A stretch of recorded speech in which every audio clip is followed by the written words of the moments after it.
Blog Talk Radio. This is Open Minds Radio. Here again, your host, UFO paranormal researcher and journalist, Alejandro Rojas. Hello and welcome to Open Minds Radio, your UFO news authority. This is Alejandro Rojas, and we are back in the Open Minds studio. As those of you who are watching the video can tell, remember, you can watch us, besides just hearing us, live or on archive at openminds.tv. So it looks like we got a few chatters, and I should start the Blog Talk chat. Sorry, Blog Talkers. There you go. Chat with us. Remember, if you have any questions, you can go to the chat. You can ask your questions. We'll get them in there, and you're going to want to ask lots of questions today because we have, hopefully, an incredible guest. We haven't had to been able to get a hold of him, unfortunately, so hopefully we'll get him on the line in the next few minutes. But George Filer, he was an Air Force pilot and intelligence officer, and he has had some extraordinary UFO encounters, including, believe it or not, a crazy encounter with extraterrestrials that we'll be talking about. He's a really great guy. Many of you who are in this field know him by Filer's Files because he was so interested by everything that happened to him that he started sending out emails with news and sightings and information. He's also a MUFON director for the Northeast. So I'm really excited to talk to him. He's got a great sense of humor, a funny guy, and maybe I shouldn't talk him up too much just in case he doesn't make it and we have to have Antonio again. But Antonio is wonderful, so it'll still be a great show, and you'll still want to ask lots of questions. So go check out the chat, openminds.tv. Right now, you'll notice that we're at our new time, 7 p.m. We're going to be going a full hour and a half without commercials with just me and Jason and the guest and a lot of news and info. So this is going to be really awesome. This is by request. Lots of listeners asking that we go to this format. So we said, okay, quit your whining. We'll go back. Just kidding. But radio was a lot of fun, but it is a lot of fun to get, because as you know, we always get cut off. Can't get out to all the details. And I want to remind everyone again that the UFO Congress, we're going to be putting that on here in the Phoenix metro area, and that will be February 23rd to the 27th. We're already taking registration. You're going to want to get in early because really there are a limited number of rooms available at the hotel, so you're going to want to get in. We've bought out the entire hotel, so it's going to be just UFO junkies. So you want to get in early. Remember, you could go to ufocongress.com or openminds.tv to register. So register early, and at ufocongress.com we've also got the majority of the speakers. So we are way ahead of the game. We really have our stuff together like nobody's business, and we've got most of the guests already listed out. Lots of exciting guests. I'm excited to see every one of them. I'm excited to see George Filer, who we're going to have as a guest. And I'd be really excited if he would, we could get a hold of him here so we can have him on our show as planned. But anyway, what we usually talk about this time is news. However, Jason really frustrated me this week and I fired him. Just kidding. We're still going to talk about news. OpenMinds.tv, practically daily we have news headlines up. And these are conventional headlines where, news agencies are talking about UFOs, and UFOs are in the news a lot. And Jason McClellan, our news correspondent, is here sitting right next to me instead of across the board like before to tell us all about the news. Jason, how are you? I'm excellent, my friend. How are you? That's magic. He's telepathically doing this too. You notice he doesn't need a microphone. He's even more talented than I am. Your brain is a microphone. Hello, world. This is your Open Minds News Brief for Monday, August 30th, 2010. Author Leslie Kean made her appearance on the Colbert Report last week to talk about her book, UFOs, Generals, Pilots, and Government Officials Go on the Record. On the show, she mentioned the 2006 Chicago O'Hare UFO incident, where a UFO was seen hovering above the airport and then shot straight up out of sight. Since Keen's mentioning of this on national television, there's been renewed interest in the incident, and Google even noticed a spike in search traffic from people seeking information about the O'Hare UFO incident. That's cool. Yeah, I mean, she mentioned that. What I thought was interesting is she mentions on the show that was like the #1 website hit, way back then for the Chicago Tribune, and then they came out and said it's still the #1 news story they've ever had. And then it also, because it gets all this regeneration, became, one of their top stories last week. And still with this story from 2006, there's still no explanation for what happened at Chicago O'Hare. Well, that's kind of cool, too, because Sean Hilkovich, the guy who did the story, the journalist, he pursued this. He found what we usually find is that the FAA and the government were kind of stonewalling him and not giving him information. It was an eye-opening experience for him, and he hasn't backed down. I was half expecting him to say, maybe it was this or that. But he hasn't backed down, and he still sticks to his guns that he's never got a satisfactory answer, that the FAA and that United Airlines gave him the runaround. So, like you said, it's still an unknown. This is also an interesting story, too, because it's one of those cases where there were several witnesses, and these witnesses were pilots. They were U.S. Air employees and ground crew who worked for the airport. Yeah. It wasn't just a bunch of passengers on an airplane pointing and saying, look, something in the sky. Yeah. These are people who work there every single day. Yep, people who work there. And supposedly there were possibly pictures, although none, there's been rumors of some coming to light, but none have really shown up. Right. Here's an interesting statistic, at least I found it interesting. 40% of the Brits claim to have either seen a ghost or a UFO. That's according to a recent survey of 3,000 British people, and a surprising 1 in 5 think that aliens could be living among us. Really? I didn't notice the 1 in 5 thing. 1 in 5. Holy moly, those Brits. That's why they're UFO crazy out there. So the question is it a result of them just being more interested in all of this, or is it because their government's been coming out with more information that they're a little more educated? And the funny thing is that would show that face value, the purpose of the government releasing the UFO files was to show that there's nothing to it, but it's not having that effect. It doesn't seem people are thinking, wow, there's something more to this than what they are been telling us. I thought the numbers were surprising, and I think it's really cool, and it's probably right on. But I do have to point out that possibly the people who did the survey were biased because they were doing the survey for an upcoming movie. Oh, really? One of those many movies coming out about extraterrestrials and UFOs. I believe this one was the I Am Number 4. Yeah. A lot of them coming out next year. Some this year as well, later this year. Really? Which one's later this year? Do you remember? I'm kind of excited. That would be the Battle LA or Skyline. But now, that's supposed to come out in November, but Battle LA, Battle Los Angeles is suing them. Right. So they might be postponed. It's possible it will not come out this year, but I believe Skyline is scheduled for a November release. Gotcha. Wang Zichao is in the news again. The Chinese researcher and planetary astronomer from the Purple Mountain Observatory of the Chinese Academy of Sciences stated last week that he believes extraterrestrials do exist, and they have the ability to travel to Earth. He does not share Stephen Hawking's opinion, however, that if extraterrestrials come to Earth, they will destroy humanity. Rather, Zichao feels that it's too early to jump to that conclusion. He believes that if extraterrestrials we consider end up being friendly, then we can cooperate with them and give them a positive view of humans. But if they aren't friendly, Zichao thinks we could defend ourselves and defeat the attacking extraterrestrials by exploiting their weaknesses. But it'd probably take a while to figure out what their weaknesses are. Mm-hmm. Well, he probably feels that way because he's, they've got all those kung fu guys over there to protect them. We don't have, we've got a lot of kung fu here, so maybe we would. It's interesting, he's in the news so much, this guy.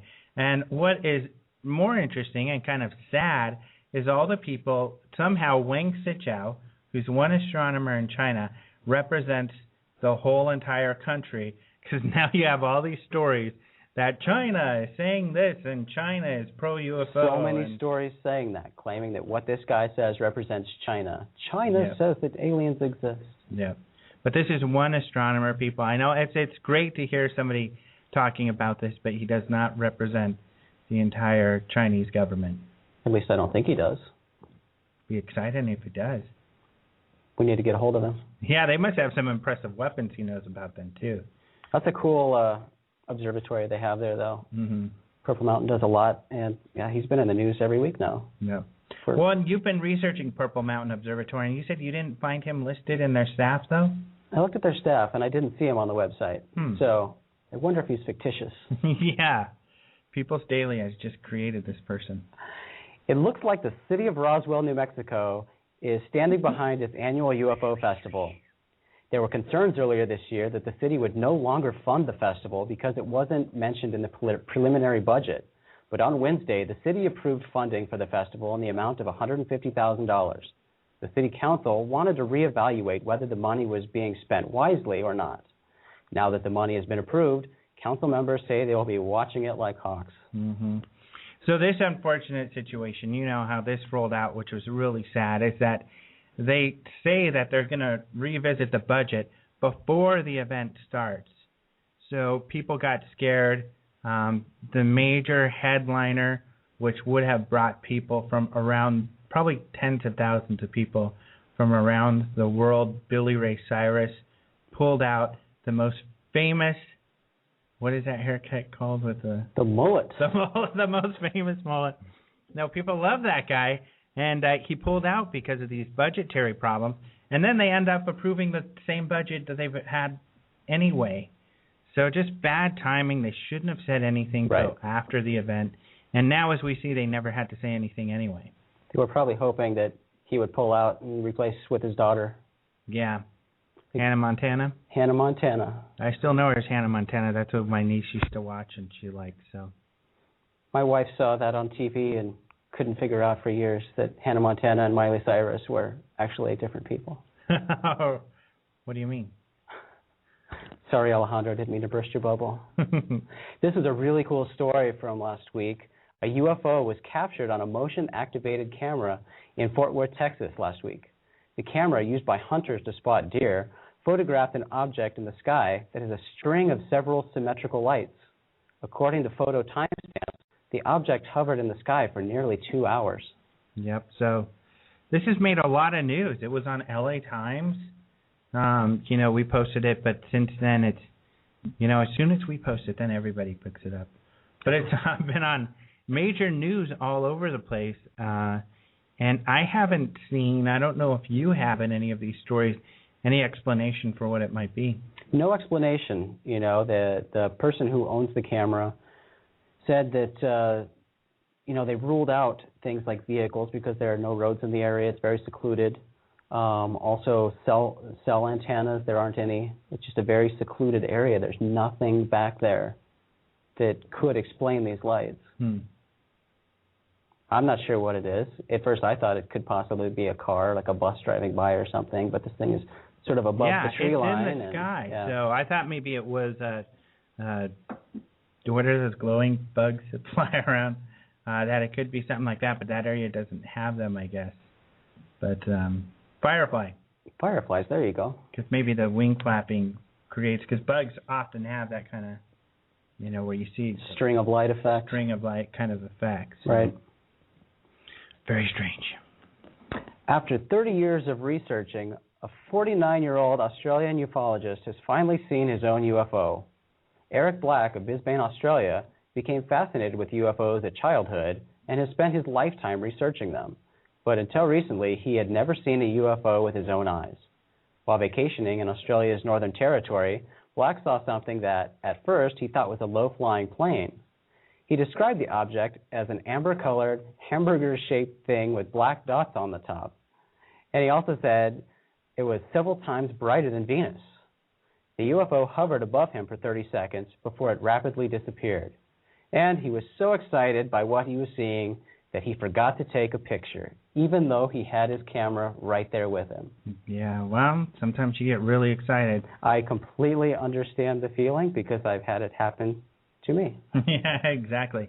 And I think a lot of people, it's funny because the first UFO sighting I had, and I was an investigator for several years by now, and you just stand there with your jaw, you're just trying to figure out what you're looking at. And this other lady who had seen UFOs before, she was behind me. And all of a sudden I hear from her way over here to my right, and she's like, well, it looks like it's fading out, and she's got her binoculars on it. I mean, she zoomed out to her car, grabbed her binoculars, and trained them on the object. Pretty good. I'm going to go back to a story that I skipped here, and I apologize to our director who's controlling the show. I skipped over a story, and she's going to be very angry at me. Pictures are all mixed up. That's right. All right. For months now, residents of Halifax have been seeing strange objects in the sky. There seems to be regular UFO activity in the UK, but Halifax and its surrounding areas have been buzzing with UFO sightings lately. A bright orange hovering ball is what many residents have described seeing recently. But one witness suspects that the silent hovering object he observed could be some sort of spy craft of earthly origin. But the majority of what people have been seeing in this area are these bright orange balls that hover with no noise and then just sort of disappear. Mm-hmm. And still no explanation. Some of them are almost certainly the Chinese lanterns that a lot of people see now. Well, then how do they get from China to the UK? Wind is powerful, my friend. The currents. Yeah. No, right, the Chinese lanterns. We still have to do our experiment on the Chinese lanterns, but they're so popular right now. They're really cool, so I'm not surprised. What I'm surprised by is the orange ones are the only ones that seem to be seen, or things that are blamed on Chinese lanterns. Chinese lanterns come in a variety of colors. Any color you want, you can get a Chinese lantern. Oh, really? You can get blue, you can get red, you can get white, you can get green. I would definitely get a blue Chinese lantern. Yeah, blue would be cool. So now what you're saying is now all these other colored balls of lights could be Chinese lanterns too. Well, yeah, but... Uh-oh. But that's not what we hear of. We hear these orange balls. And a lot of them, the way the movements are described. Right. And a lot of the movement can be explained by wind currents and things because at high altitudes, these things can move and then shift rapidly. And a lot of people don't understand that. Right. But, some of the other movements with stopping, hovering, and then shooting straight up and then coming back and not Chinese lanterns, my friend. Well, on the story of the guy who said he saw him beaming the lambs, his sheep, and then finding the sheep dead in the morning. That's a Chinese lantern. That's probably defective, and they should get their money back. Yeah, that's true. Here's a cool story. On August 21st, a Central Valley, California family driving home called the Mutual UFO Network State Director, Jeffrey Gonzalez, to report witnessing a triangle-shaped craft making a hard landing on a mountainside outside Fresno, California. The craft supposedly attempted to take off again after crashing, but was unsuccessful. Unmarked vehicles reportedly arrived at the scene very quickly, and what appeared to be an arc welding light was seen at the crash that evening. There were scorch marks at the crash site, and Jeffrey Gonzalez was able to record these on video and will make the video available as soon as it has been processed. Some are speculating, though, that the crash object is the alleged top-secret Air Force TR-3B nuclear-powered flying triangle. Which, if you are watching our video right now, you would see a cool TR-3B, well, maybe in a minute or something, there it is, that our buddy Michael Stratt, who works with us, created, because he's done a lot of work on this. In fact, we can plug something here.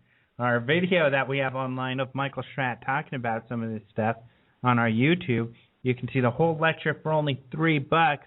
That's cheaper than buying a DVD, or we've got some clips too.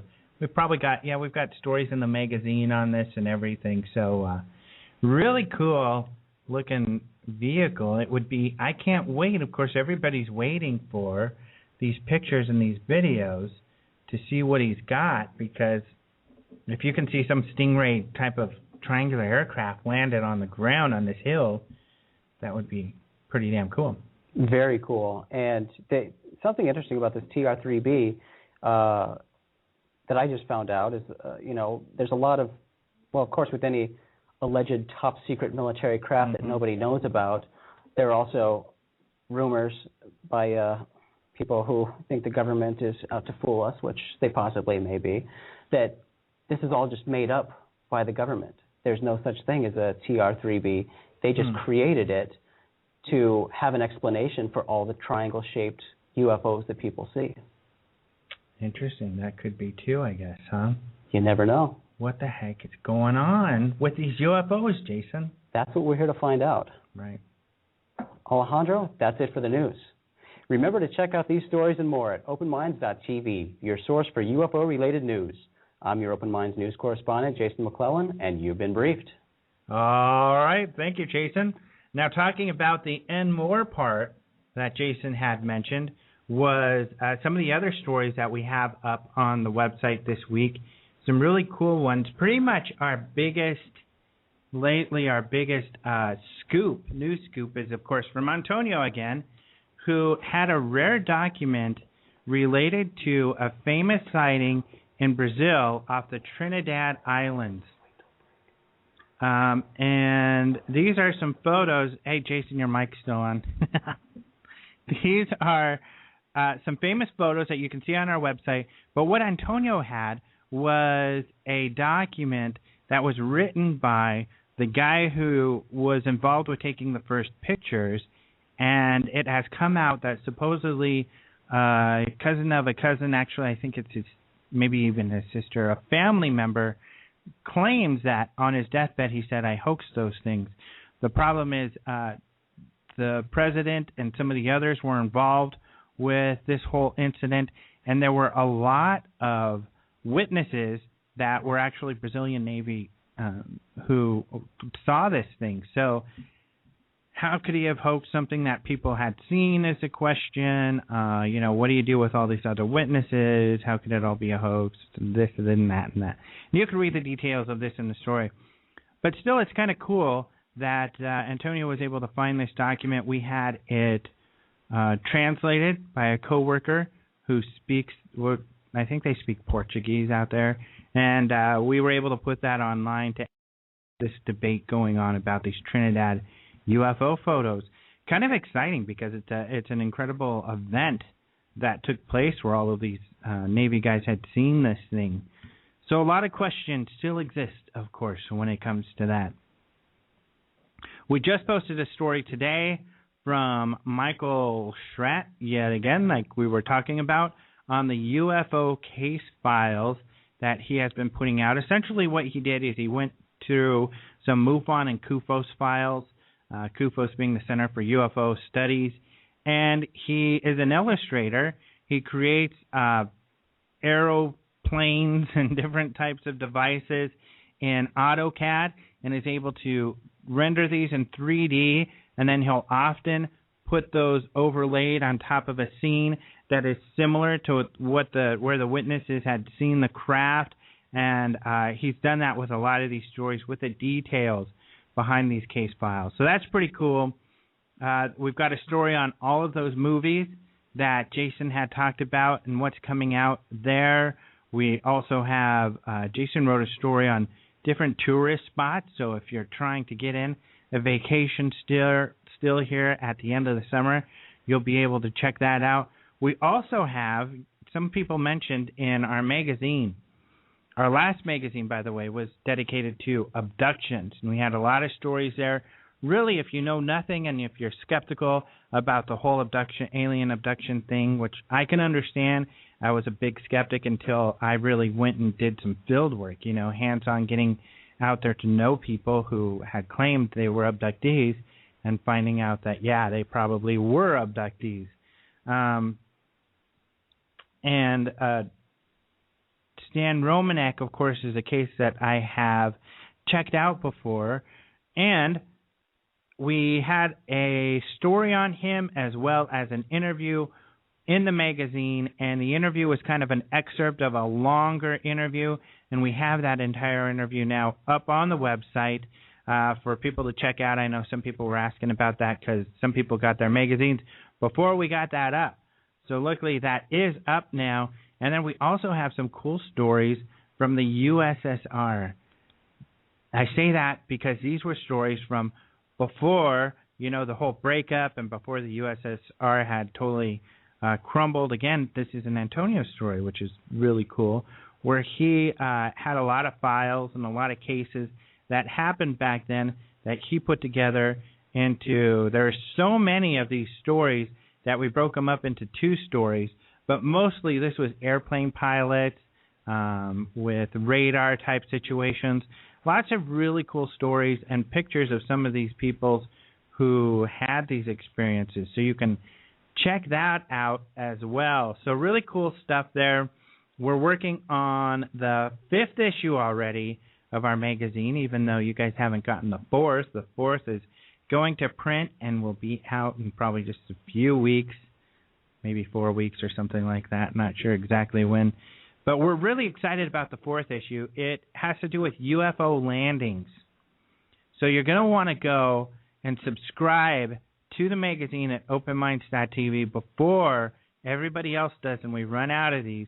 We mainly centered around the Rendlesham case because the Rendlesham anniversary is happening in December, and that was when in 1980, a lot of U.S. Air Force people had seen some UFOs and investigated these UFOs out in the UK and a base that we were leasing from the Brits, from the Royal Air Force.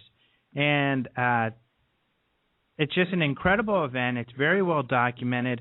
A lot of official documents that have come forward with these Air Force people and their experiences, including, and even CNN ran this quite some time ago, some audio of one of the more exciting investigations around the Rendlesham Forest, where you can hear these guys out in the forest looking for this thing and getting all excited about it. So really cool case, and we've done it in a way I think that is more thorough and kind of more complete than others. Sometimes people don't include all 3 events.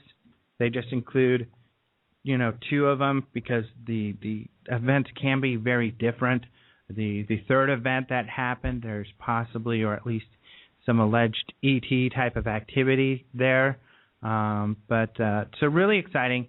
We're really excited about that magazine coming up here, and we're working on the 5th right now. It's going to be more of a lot of different stories on the 5th instead of being focused just around one thing. So you'll have to check that out, and we are going to take a little bit of a small break, and when we get back from that break, hopefully we'll have George Filer. If not, we'll have someone just as interesting on the show. So stay tuned.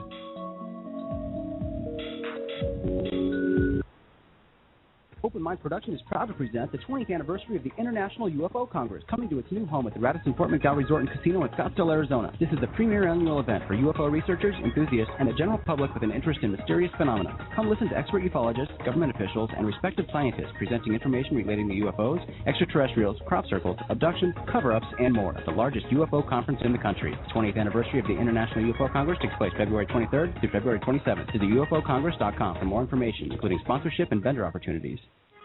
Having been referred to as the CNN of UFOs, OpenMinds.tv is the hub for news relating to the alien UFO phenomenon. With daily updates of exclusive photos, videos, merchandise, and investigations, OpenMinds.tv is bringing UFO and extraterrestrial research to a global audience. The website features the Open Minds store stocked with books, DVDs, and other merchandise, including Open Minds magazine. Visit OpenMinds.tv, the definitive source for UFO-related news. That's www.openminds.tv. Are you or someone you know looking for the latest movies and publications containing information about UFOs and extraterrestrials? The Open Mind store is stocked with books, DVDs, and other merchandise, including Open Minds magazine, the leading bi-monthly magazine that explores the UFO phenomenon. Single issues, as well as yearly subscriptions of Open Minds magazine, are available in the store for both domestic and international customers. The recently expanded DVD offering include dozens of documentaries and conference presentations by experts in the field of ufology. The ever-expanding line of products, including DVDs, books, and branded Open Minds merchandise, make the Open Minds store an online destination worth visiting frequently. Browse the store today at store.openminds.tv to see the latest editions.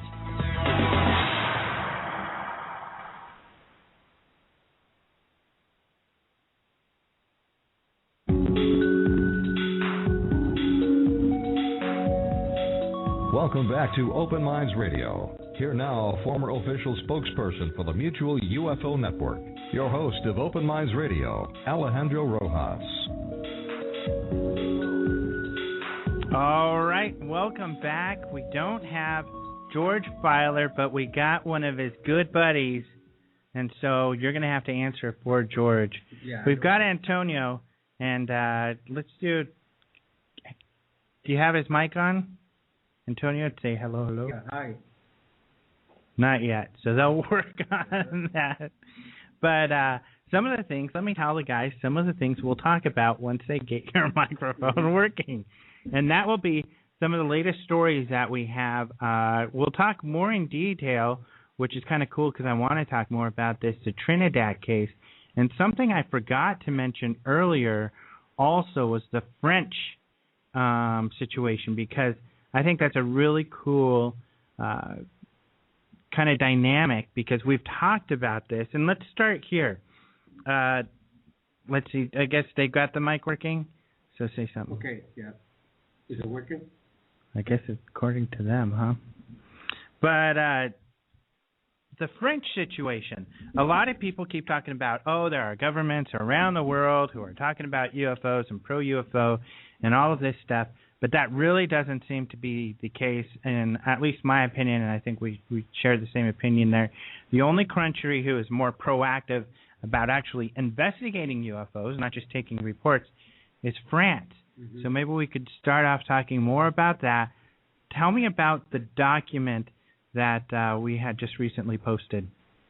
Right. With this document, which has gotten quite a bit of attention in our website, because luckily, I guess most of the American ufologists don't read French, so otherwise maybe someone would have scooped us. But and basically, as I explained in the article, it's not an official document, but it comes from a professional society, which is known as the 3AF, which means the Astronomical and Astronautical Association of France. So 3AF, which is a very large professional society of astronomers and aeronautical engineers and professional people, similar to groups that we have in the United States. But difference is that those groups in the United States don't do UFO committees. Actually, they used to. If you look at the history of UFOs in the 60s, there were similar things. The AAAS, Association for the Advancement of Science. Right. We had, where it's a little bit off tangent, but I'll steer us back on. But, one of the stories I did recently was on astronomers and UFOs. And not only, we had a group similar with the Astronomical Association of America, something like that, similar. But they said they came to different conclusions than the Condon Report, which was what the Air Force used to justify closing the Blue Book investigations. So basically what this group did in France is they created a committee back in 2008, like an official committee within their group. But even though they're not officially a part of the government, it's anybody that reads the report, which we translated, it's clear that they had excellent connections with the government, because then again, most of the people involved in this association are former pilots and former retired military people and professionals that are involved with either the government or various industrial organizations. And one of the more interesting parts of this report, and this, by the way, is only a progress report, so this is not the final document. We don't know how long it's going to take them. They don't say. They've only been in existence for a couple of years. They've put a couple of smaller documents before, but this is a progress report. So it's still sort of informal the way it's drafted. I imagine that their final report would be something more similar to Comida, which they mentioned several times. And their conclusions were basically identical to Comida. And for those who are not familiar with Comida, although I guess most of our listeners are, this was, again, not a 100% official report, but was a committee created by former members of mostly the armed forces and intelligence groups in France, but retired.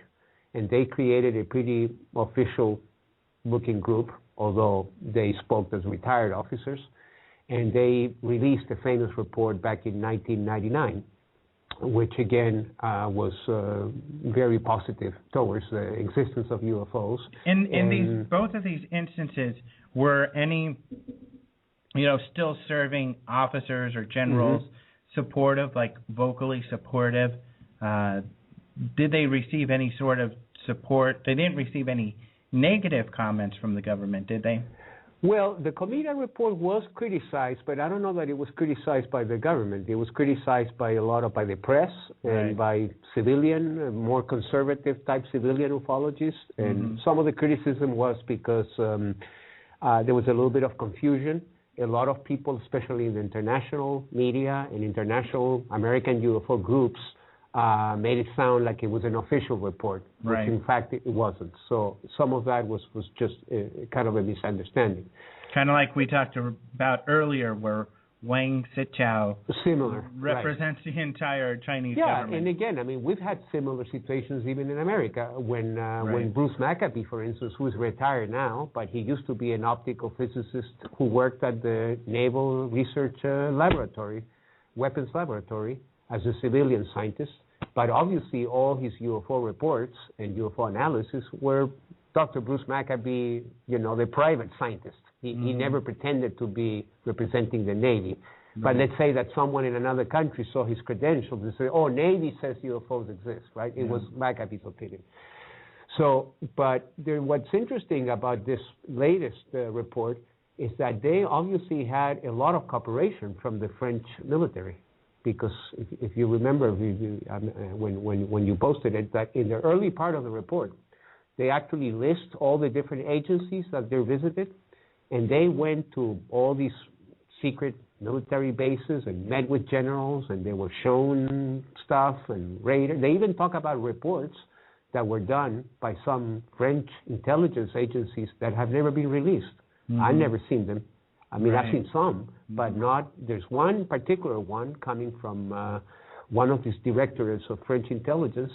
I've never seen that report. So, and they even said at the end that they were shown stuff that they cannot even disclose. Right. So obviously they had full cooperation from French military forces, which was quite interesting. Of course, they also went to Japan, or Japan as it's called now, that is the official investigation by the French government, by the French National Space Center, the equivalent of NASA. If you posted in our website a link to an article in the Smithsonian magazine, Air and Space, which they actually, I think it was called Department of Flying Saucers or something like that, which in fact is what you were saying before. France is really one of the few countries. Many countries have some kind of UFO department of sorts, but usually, like I can think of Uruguay, Chile, the UK used to have it through the Ministry of Defense. And now Brazil, I guess. Brazil, but usually these countries are always connected more to the Air Force, and the emphasis of the agency is not so much to investigate UFOs per se, but to see if there's any defense implication. In other words, their job is to protect the airspace of that country, and if these things are flying around, they have to know whether they are friend or foe, basically. Presumably, we have something like that in America too, but it's undeclared, unacknowledged, as Michael Schratt says. But in France, it's a little different. I mean, even though the military also have had, of course, some reports and some investigations going as far back as 1951. And also the agency that is charged with taking the actual reports from civilians, from the witness, from anybody, a farmer, an engineer, whoever sees a UFO, is the gendarmerie, which is the sort of it's not the regular police. It would be similar to what we call state troopers here, but it belongs to the Ministry of Defense, but it is sort of a militarized, functions like a military agency, but does police functions, does the borders and, counterterrorism, all kinds of things. And since at least, they've investigated cases as far back as the 50s, but at least since the 1970s, mid-70s, they've had official regulations to actually take reports from UFOs, from the public about UFOs. So it is part of their duty. If you live in France, whether you're French or immigrant or whoever, and you see a UFO, you can call the gendarmerie, and they are not supposed to laugh at you, but they send an agent, or if they say don't laugh. I don't know. People serious. But they are supposed to take things seriously, and since they have obviously policemen, gendarmes all over the country, including the overseas regions of France, like the French Guiana in South America, the Reunion Island. Remember, we published the interesting article about the Michelin Man in Reunion Island. Those were investigated. That was even before the space agency had Japan. So those were just investigated by the gendarmerie. They send their agent. He interviews the witness. They elaborate a report, and then all that data goes to Japan, and which is used originally. It was used for statistical purposes. If a report is interesting enough, in other words, it looks like a solid case, then Japan follows it up and sends one of their team investigators, and then they conduct further. So France has a pretty elaborate system. And it's an actual investigation system. Yes. And I think that's what people need to understand, because even when the UK did this, up until like about a year ago or so, not even that yet, late last year, they were still only kind of shifting paperwork around. They were taking reports and sending them. Just keeping a record. Yeah. And, as both of us are friends with Nick Pope, because he became interested in the phenomenon and later became a famous ufologist, I think he went a little bit beyond his official duties and actually, try to investigate some of these cases. But apparently some of the people that were either before or after him, it's just a bureaucratic thing. You take a report, maybe you make a couple of phone calls, make sure that it wasn't one of your jets or something like that, and that's it. It gets filed away. And as you know, the British, basically, they were saying of no defense significance. Right? That was sort of their mantra, because again, if the Ministry of Defense would have said, let's say, about Ben Waters or any case, this case has defense implications, then what's next, Then they have to really do a follow-up investigation and do something about it. If they say it's of no defense significance, then they can move on. Right. So France it really has an interesting system, and also have to keep in mind that France is a developed country. It's a major. They've had atomic weapons since the 1960s. We're not talking of a minor country. And also, they're known for being a very rationalist country, They don't take things, they're not gullible particularly. Right. And what's interesting about both the Comita report and this later report by the AAAF is that both are saying that these objects are not secret weapons, which has elicited some comments, on our website, because I guess many people do believe that most UFOs are these. I noticed you were talking earlier about the secret triangles. And actually, Jason came up with a great theory. Maybe they don't exist. It's just a cover story. Exactly. And that's what's great about that report you're talking about, because they even give some sort of weight to the possibility of the extraterrestrial hypothesis. Yes, they say that's not proven, but that it definitely cannot be ruled out. Also, same thing like Comita. Remember, Comita, even on the titles, was the defense implications of the UFO phenomenon. And these were generals, top generals. One of them, General Letty, is one of the people who wrote one of the essays in Leslie Keene's recent book. And so the French seem to be saying, going far beyond the other countries. They're not saying, they're not only saying this is a real phenomenon, which is sort of the easy cop-out, but saying that it's possibly extraterrestrial. It definitely cannot be ruled out, although cannot be proven as of yet. And also that it has a defense implication, because what is the implication if you have these objects flying with impunity over airspace of developed countries and just doing basically whatever they please? And in the AAAF report, they even mention, it's an old Latin term, casus belli, which means bellicose, belly from bellicose, from warlike, which is basically like almost reason for war. If you're violating someone's airspace, that is almost is an aggression, right? Or potentially an aggression. So they even raise that subject. Yeah.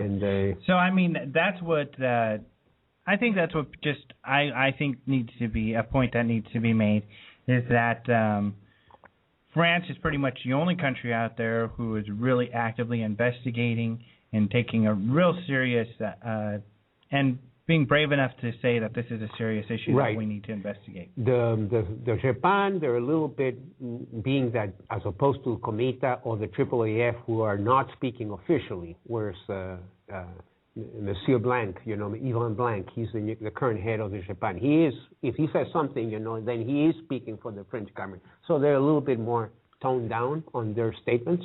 Although Jean-Jacques Velasco, who used to be he's retired now, and he's been very outspoken over the years, but more so since he's retired. But basically, the Japan, they stay away a little bit of talking about the national security implications, but they've always said, especially since they had such solid cases going all the way back, those landing cases, like the Trans-en-Provence famous landing case, which is mentioned in this current report. That was in 1981. And another case in Nancy, known as l'Amarante, from I guess it was that plant called Amaranth. I guess it landed, and these were small objects that landed in these fields and did all kinds of biochemical changes on the plants. So you were saying Japan and their stance is that it's real, that it's real and physical. They leave it at that. They don't go the next step saying it's probably extraterrestrial or whatever, but they do say that it's a real stimuli, unexplained, since they obviously cannot explain it as either natural phenomena or man-made. So and that the most important part, I think that was the turning point for Japan, were these physical landing cases of 1980 and 1981, and they also had a couple more, but those are the two best known, because now you had a phenomenon that was actually affecting the environment. So it was not so easy to discard as as something. And they send the plants samples, and this is, by the way, very different from crop circles. These were not geometric formations, but basically something with mass and energy had landed and affected the terrain. And the plants were sent to various laboratories of the French government, universities, and some other government labs. And the scientists discovered all this crazy stuff, basically, like the chlorophyll of the plants was gone after the object had landed. And even more strange, and this was said by this biochemist called Bugnaz, which the plants, this was in the Trans-en-Provence case, the plants were young, physiologically young, but after the incident, they became biochemically old. They aged. So how can you do? What can provoke that in nature? And that led, and this was actually an official conclusion in the final Japan report, that it was probably a propulsion, some kind of advanced propulsion, unknown advanced propulsion. So I think they're also veering in that direction, but they just have to be a little bit more careful in their final statement. And that would be then the answer for someone who just asked about in the chat, what is France's position on UFO? Japan would essentially be making that stance, and just what you said, where they think it's a real phenomena, physical phenomena. Physical phenomena that exists and that it affects the environment. Right. So let's move from France, because that was some good stuff, I think. But I also wanted to get into then the Brazilian photos. The Trinidad.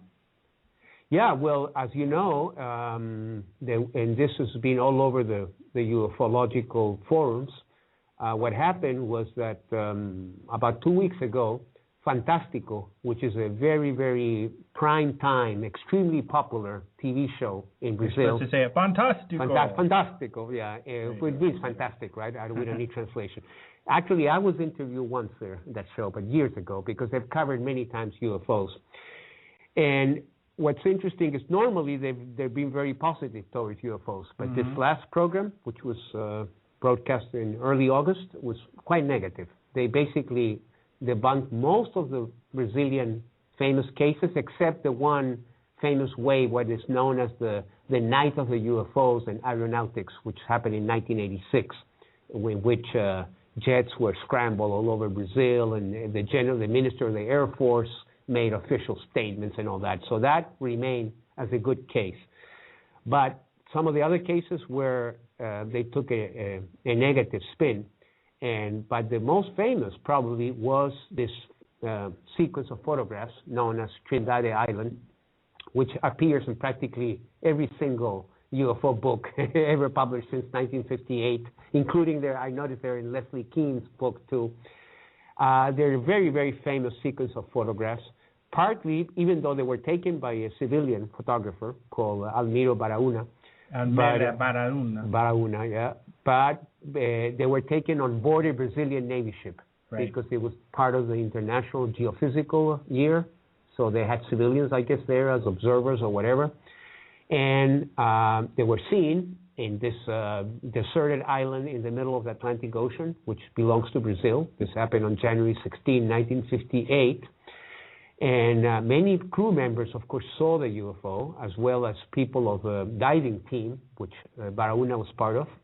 And he took the sequence of 6 photos, of which 2, I guess, didn't come very good. 4 are the classics.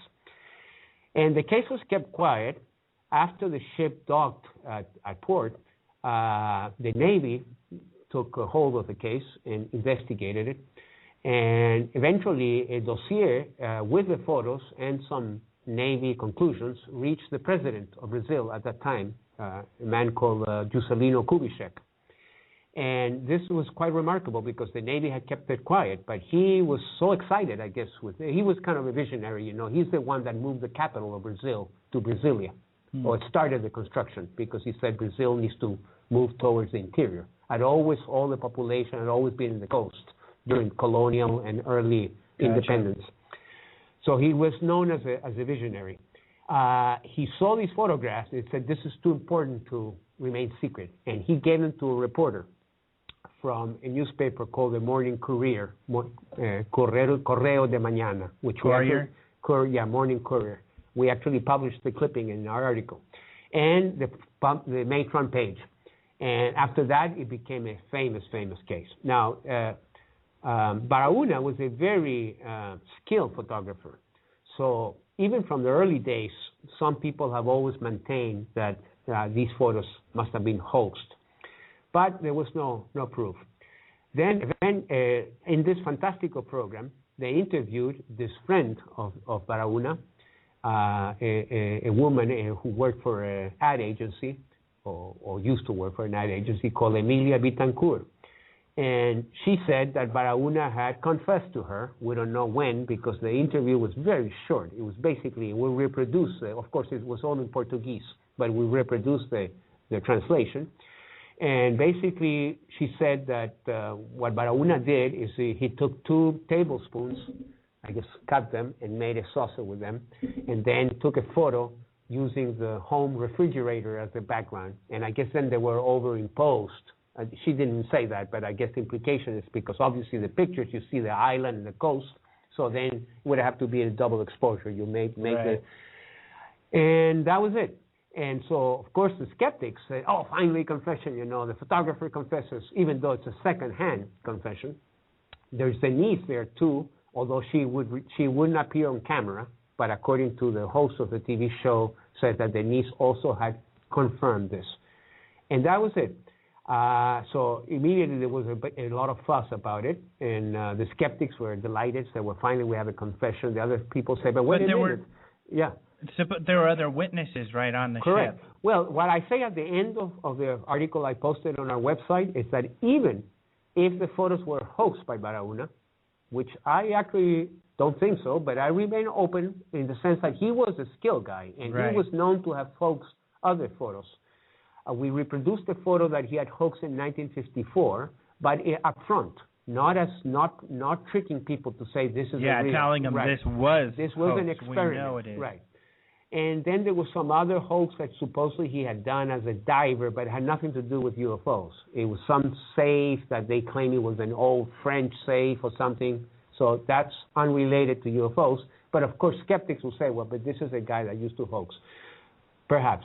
But still, nevertheless, even if the photos were hoaxed, it's still the case. That doesn't debunk the whole case. It would only debunk the photos taken during that sighting, because it was reported that about 50 people saw it. In fact, there were other sightings. That was not even the only sighting. People saw the guy taking pictures on the deck of the ship. And if he had hoaxed them, he would have had very little time. Although one of the suspicious things that was always pointed out by people is that when he developed the film, I don't think he had a dark room, so he must have made a dark room either out of the bathroom or somewhere. But he was alone; nobody saw him develop the film. So that people, because it was probably very small, he didn't want to be disturbed. Right. But, so even if the pictures aren't real, the event took place where people had this sighting, and beyond that, you made another good point. Yeah, the other good point is me being originally from Chile, and of course we went through a very tough period in Chile of Pinochet. You know, we had a military dictatorship for 17 years. Brazil had a horrible military dictatorship for years, and most South American countries had at one time or another.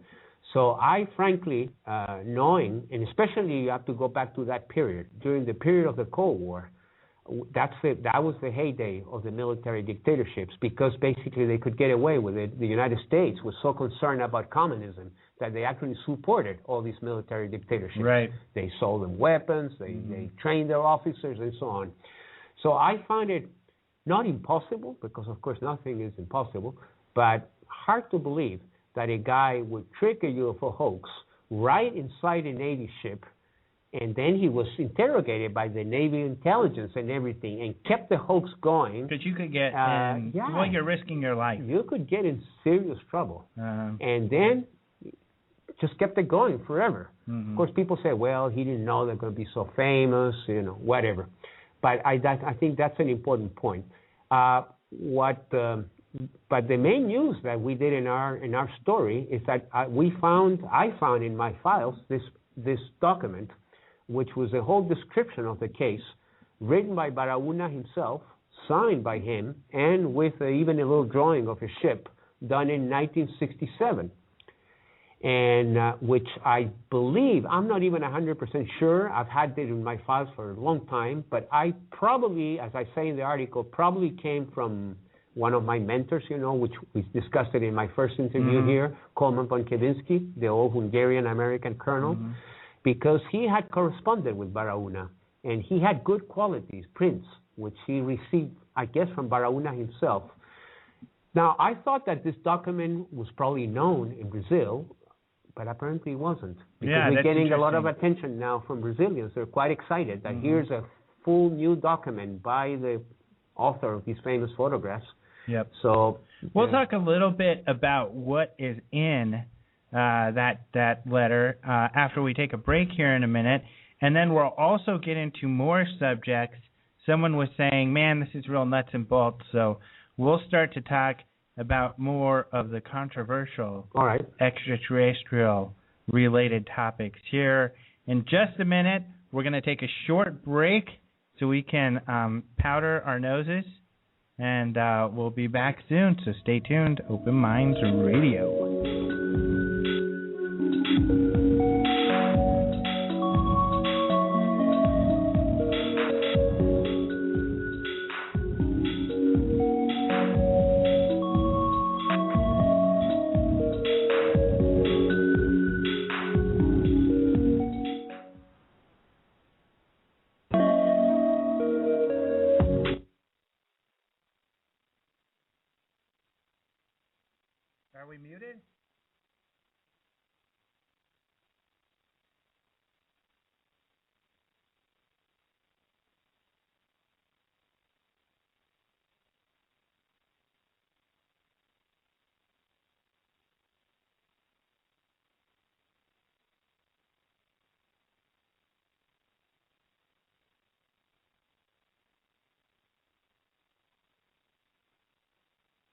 By Open Minds Production is in stores now. Open Minds Magazine is your look inside the fascinating world of UFO-related phenomena, including extraterrestrials, abductions, cattle mutilations, crop circles, alien implants, and more. Open Minds Magazine provides readers with current research, investigations, and news, all delivered in a stunning graphical presentation. Pick up your copy today and prepare to have your mind open. That's Open Minds Magazine, available now at Barnes & Noble, Borders, and online at openminds.tv. Having been referred to as the CNN of UFOs, OpenMinds.tv is the hub for news relating to the alien UFO phenomenon. With daily updates of exclusive photos, videos, merchandise, and investigations, OpenMinds.tv is bringing UFO and extraterrestrial research to a global audience. The website features the Open Minds store stocked with books, DVDs, and other merchandise, including Open Minds magazine. Visit OpenMinds.tv, the definitive source for UFO-related news. That's www.openminds.tv. Open Minds Production is proud to present the 20th anniversary of the International UFO Congress, coming to its new home at the Radisson Fort McDowell Resort and Casino in Scottsdale, Arizona. This is the premier annual event for UFO researchers, enthusiasts, and the general public with an interest in mysterious phenomena. Come listen to expert ufologists, government officials, and respected scientists presenting information relating to UFOs, extraterrestrials, crop circles, abductions, cover-ups, and more at the largest UFO conference in the country. The 20th anniversary of the International UFO Congress takes place February 23rd through February 27th. Visit ufocongress.com for more information, including sponsorship and vendor opportunities.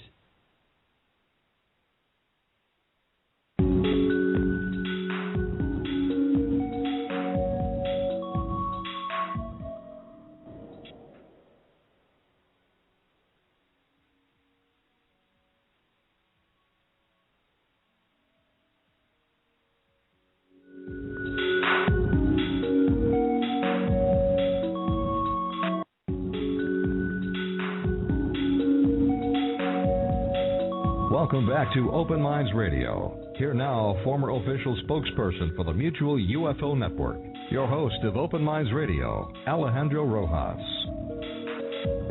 All right, welcome back to Open Minds Radio. You know what? Like I said, if you go to openminds.tv, you can watch us here. You can see our studio. Perhaps some of you weren't around when we were in our studio before. So let us know what you think. I mean, usually people used to think this looked pretty cool. So let us know what you think. Let us know what you think about sound. Hello, can you hear me now? How everything sounds and looks so we can tweak things to make your Open Minds experience a phenomenal and incredible experience. Well, someone in the chat said, you know what? Well, you're talking too much nuts and bolts. Well, our last magazine issue was about abduction. Mm-hmm. But before we get to that, I don't want to forget, was there anything special or that people didn't know about that you found in that Berauna letter? I don't know that I mean, especially in the sense that apparently it's a document that most people in Brazil, for some reason or another, didn't have, because we even got an email from Jevaed, right, who is the main Brazilian ufologist, and he was all excited about it. So apparently maybe there weren't too many copies made of that document. Who knows? I think the details of the description of the case, as he tells them there, seemed to me that it were basically the same story. I'm sure people will now go with the final, and skeptics probably going to look for any little contradiction between what he said in 1959 and 1967 or whatever. But I mean, I'm very familiar with that case. I wrote the chapter in the UFO briefing document, the Rockefeller report, which was we've discussed before. We have even a link at the end of the story because that document is posted online. The complete UFO briefing document is available in some obscure Spanish page, even though it's in English. So we have a link to the story as we wrote it there. So I don't know. I don't think it's so much that he says anything different, but that here you have another version, unknown, apparently mostly unknown, by the main protagonist. So that's always interesting. Well, and you can see, like the whole telephone thing where over time the story changes as it's retold each time. Right. So at least now you can match it up against what Barahona says himself to see, what the true heart of the story was. Yeah, and this is in 1967, so it's like 9 years after. It's a few years, but it's not that way back later, right? So, and of course he's dead now, so whatever this alleged confession, we'll never get to the bottom of it. I mean, unless someone finds some written document by him before he died or something, but I doubt if that exists. So we only have this second hand, which, as I say, I don't think this woman, this ad agency woman or the niece, are lying either. It might have been, this was pointed out by Bruce Maccabee, that the information they relay is so short that it might even be, a confusion over that case that he had hoaxed in 1954. It's possible. And in fact, even in the picture of 54, which we reproduce there, you see a woman putting two things together. So even that, even though I don't think they're spoons, but who knows? And also maybe this conversation, he was old, when he told it. So whatever, it could be just some kind of honest confusion, I don't think that woman is lying or anything. I'm sure she's telling the truth, Betancourt, but the information is just too scant to make a conclusive, about what's going on. Yeah, and besides, it's secondhand anyway. So the Abduction magazine, for the people who don't have it out there, and I know that not everybody out there has it because we have a lot of listeners, and when I matched up the sales, we have some unloyal listeners who are not purchasing our magazine. Right. And that broke my heart. Well, also, Alejandro, remember that in the old days, our magazine was only available in this country. Right. And we have the web. I'm sure you have a lot of listeners abroad. And that's a really good point because it was kind of pricey. Even if you're in Canada, which isn't that far, you had to pay an extra $25 in shipping or whatever. But you can get the magazine digitally now. Right. I don't know if I've even mentioned that on the radio show before. I'm glad you reminded me. If you leave, maybe Wen Sichao can get it, or whoever, Yeah, Wen Sichao. We got to make sure he's reading it. He'll Anybody in the world can go to our website, basically, and just pay the price and then get the electronic version of the magazine. So one great advantage from having you as part of the Open Minds is that you have a lot of familiarity with foreign cases. So you were able to cover some foreign abduction cases. So let's talk a little bit about some of those cases. We'll have to leave at least, I guess, some little pieces for them to go get the magazine. Yeah, I did the one article there. I mean, I have, of course, another big article on the history of UFOs in the UN on the same issue, but that has nothing to do with abductions, although it's an important... We talked about that. They can listen to the other radio show. We talked in detail about that because that was one of my first things that I ever attended when I became an ufologist. At that time, I wouldn't even have called myself an ufologist. I was just a journalist who became interested. Some schmuck. Yeah, well, just like Leslie Keane started with Cometa, you start with something, and then usually the subject grabs you. But the abduction article I did in this issue, in which we have a tremendous amount of material on abductions. I mean, it's really, we have a significant amount of all kinds of cases and in-depth, too. We even have that memoir from Hopkins. A piece from one of Hopkins' books. So, but my article, basically, I went after 4 foreign cases because I figure it's important to let people know that abductions, even though most people are familiar with American abductions, whether it's Travis Walton or Betty Hill or Whitley Strieber with Communion and so on, but it's not an exclusive American phenomenon. It certainly happens all over the world. And although in some countries we probably know very little about it because it's not reported, which used to be the case in America too. When you have not a very developed ufological culture, then maybe people can deal with only sightings. That's controversial enough, to discuss medical examinations inside a craft or sometimes even sexual things. And which we cover, of course, a famous case being Betty and Barney Hill. But, for instance, when that case happened, which is held in high regard right now because it was well researched by the field, back when it happened, there were groups that wouldn't look at it. Yeah, and also it wasn't published right away. That case happened in 1961, and finally came up on the John Fuller's, on the Look magazine. I think it was like or 66 or something like that. Later. So if it was a few years later. Yeah, NICAP, which was a pioneer book, and the pioneer organization, and everything that had to do with military and pilot cases, and they were the first ones who were, putting pressure on the government. So they were great. They did a great job on many areas, but they were terrible when it came to humanoid cases, in particular abductions.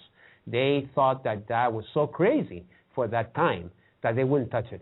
It's funny because they believed in the extraterrestrial hypotheses.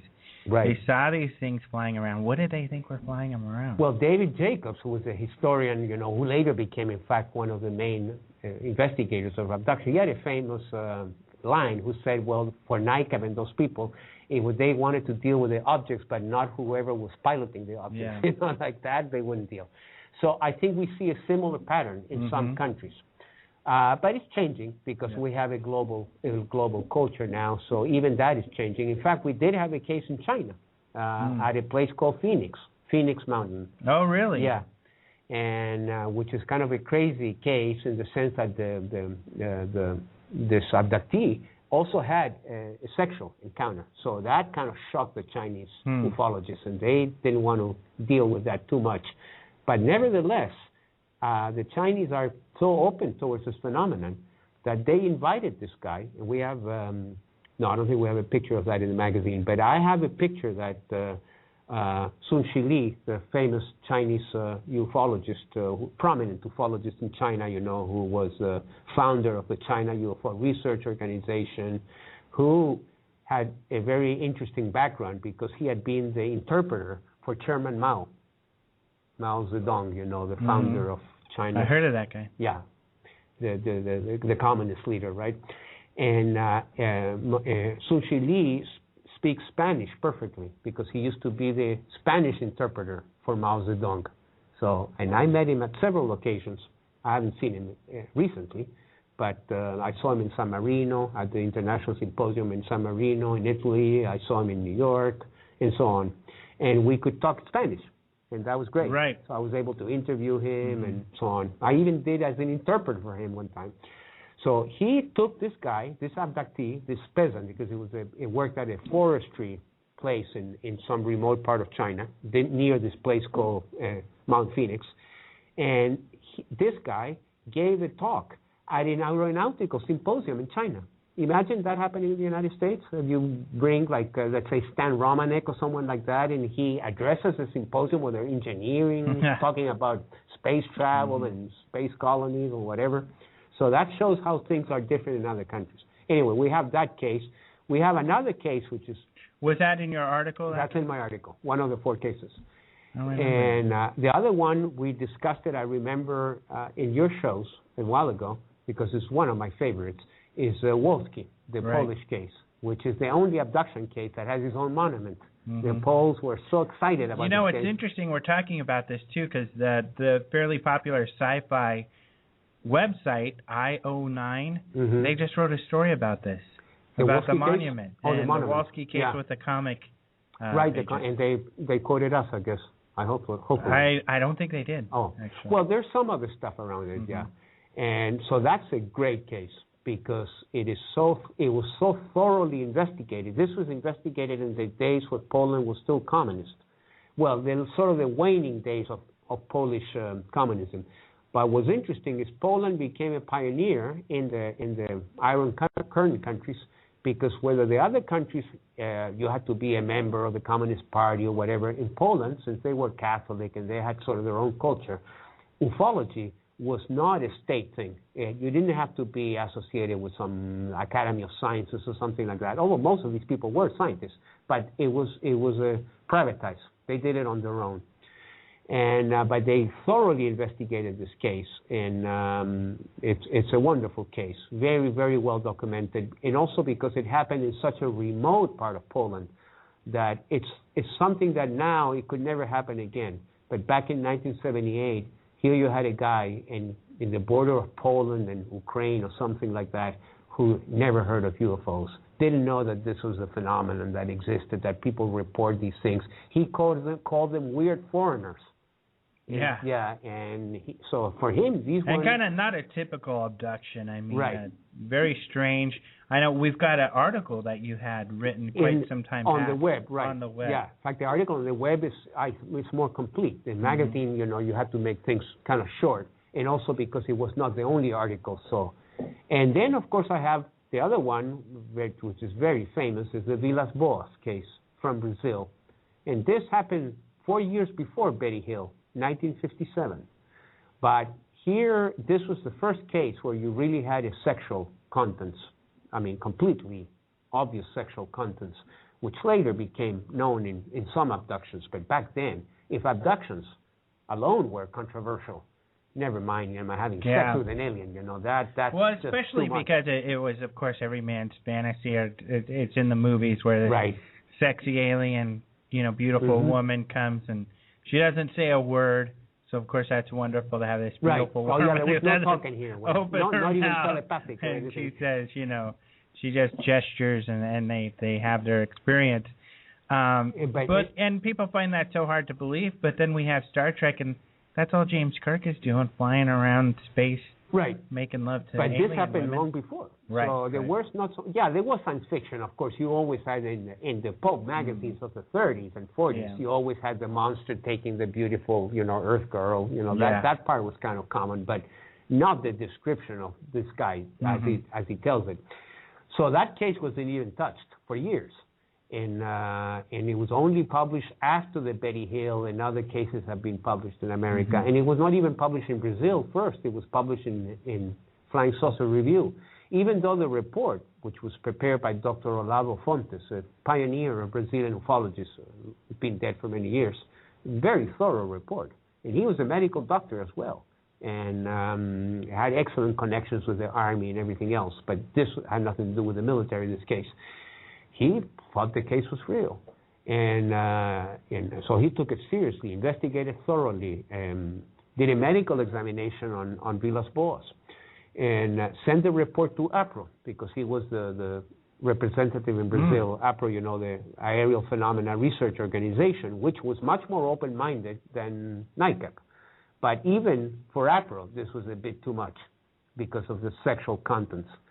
So basically, even APRO didn't publish it. But eventually, the report by Fontes did get, I guess, copied around, and it was published, I believe, for the first time in Flying Saucer Review in England. And then it was published by Cora Lorenzen in one of her books.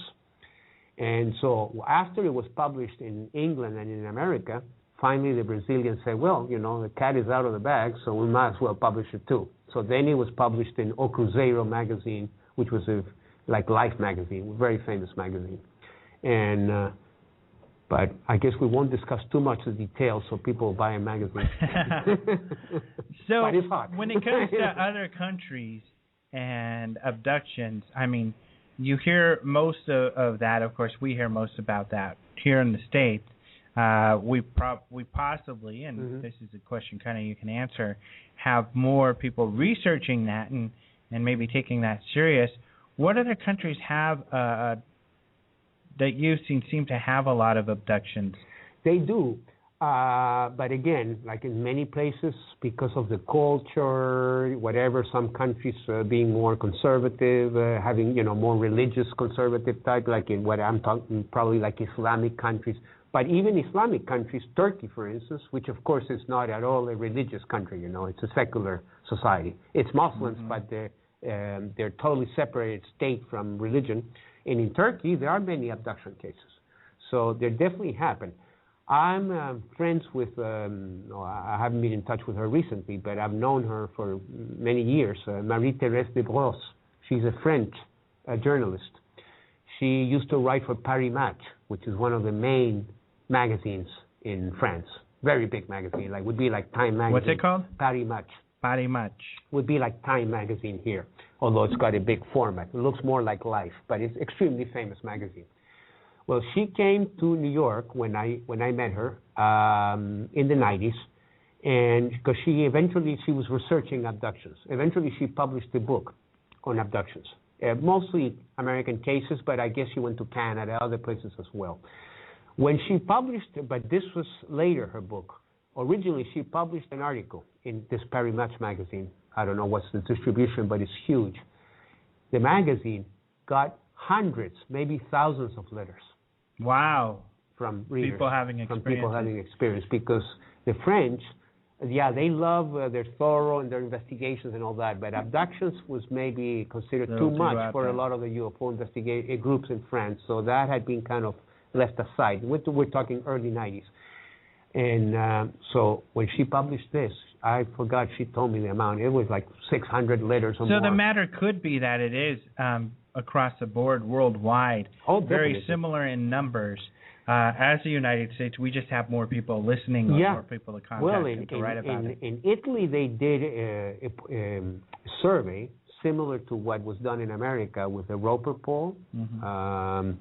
I think it was this professor, Corrado Malanga, who did a lot of work in Italy. And I forgot the numbers, but it was similar. There was a large number of people that, once you extrapolate the poll. We also have a case in the article I wrote for the magazine of an abduction in Argentina. So there you have it too. Of course, there are not only Brazil, Argentina, Chile, Mexico. I'm less familiar with abduction cases in Mexico because it's being less investigated. But there are some cases. Contact cases, I guess, out there, huh? But contactees you have everywhere too, and that is, in a way, it's less controversial in some respects because it gets more into metaphysical, and a lot of people like that in Latin America. So contactees have always been very popular. You had the opportunity of meeting some of them at that big symposium in Mexico City. Mm-hmm.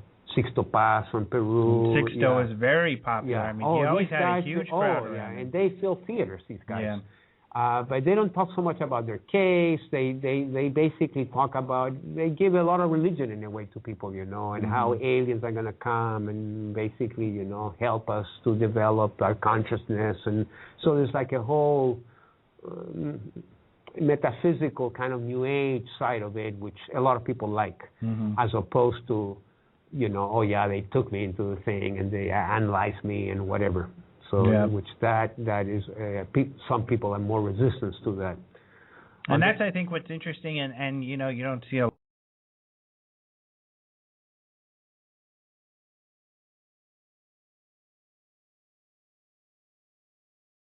because we didn't have room, to do, otherwise I would have to write What's a case a book. maybe you would have liked to have gotten in there, but just there wasn't room for it?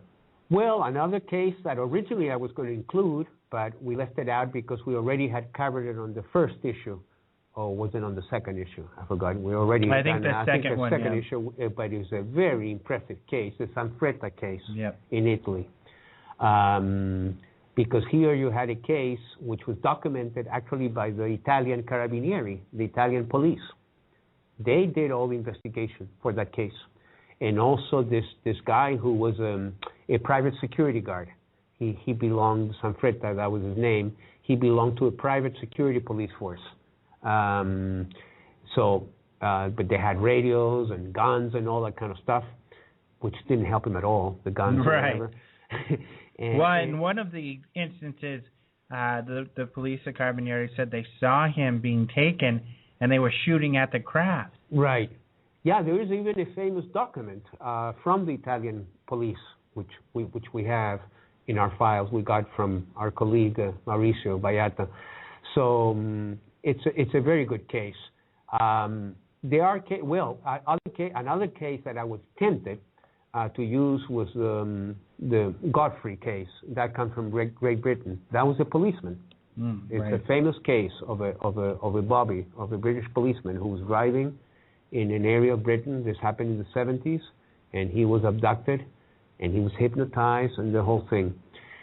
We have cases in Russia too, so it's all over the place. It was just a matter of selecting some and not others. That's always tough when they tell you. But I mean, there'll be other times to write other articles in the future, so we'll probably get to cover those. Yeah, luckily we're not running out of time, so Well, on the show we are, but not right. Yeah, as we far can as the put them magazine. we can put them in the magazine. We could put them in the website. Right. We can put them on the TV shows when we get to that point. So yeah, abductions. I was saying how the public is more open to hear from contactees sometimes than from abductees. But however, the scientists and the psychologists and those kinds of people, they lean more towards the abduction rather than the contactee, because the abduction is less metaphysical, mumbo jumbo. It's more like it's like a real experiences. Yeah. Well, not all, but most of them. Most of the psychologists and psychiatrists who have really taken an open-minded look at this concluded that yes, these experiences are occurring. Well, I think that and let's see if you agree with me here. I think that abduction cases seem to be dropping off. You don't seem to run across them as much. I mean, I used to have people approaching me 6-7 years ago that they were having these experiences. Two, I think that it was, especially while they're happening more, and maybe still is, one of the best situations of giving physical evidence, because there are physiological effects on these people. Yep. And one thing that's never really been done is a thorough, or people being able to capture and study some of these physiological effects. There's the physiological effects, the other area. Scoop marks, for example. Yeah, the scoop marks. And then, of course, you have the implants. Yeah. And I had the opportunity, we have a short article, in this issue, as a matter of fact, the Ron Noel case. We went there with Tom Ruffin, our TV director. Meaning the abduction art one, which is out right now. Yeah, and the abduction issue, correct.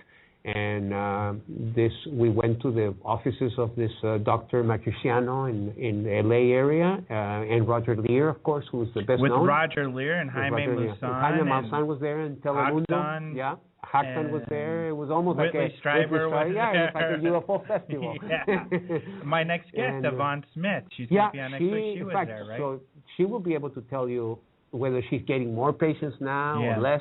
Yeah, she's the one that did the hypnosis with these people. And of course, Ron, as you remember, Alejandro, we had him here in our office. He came with his wife. Story.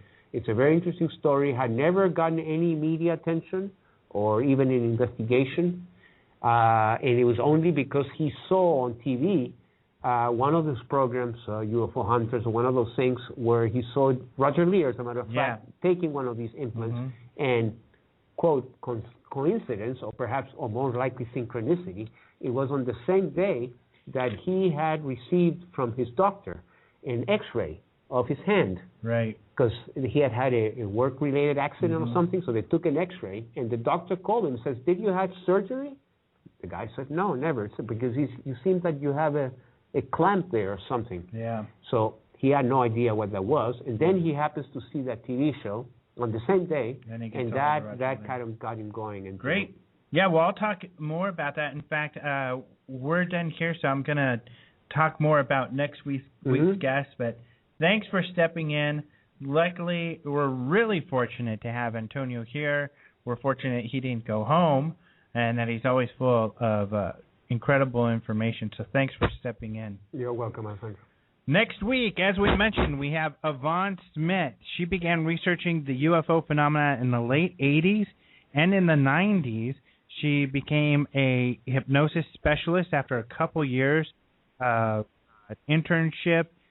She got her certification, and then she began to work with abductees to help them cope with their PTSD, which we'll talk more about.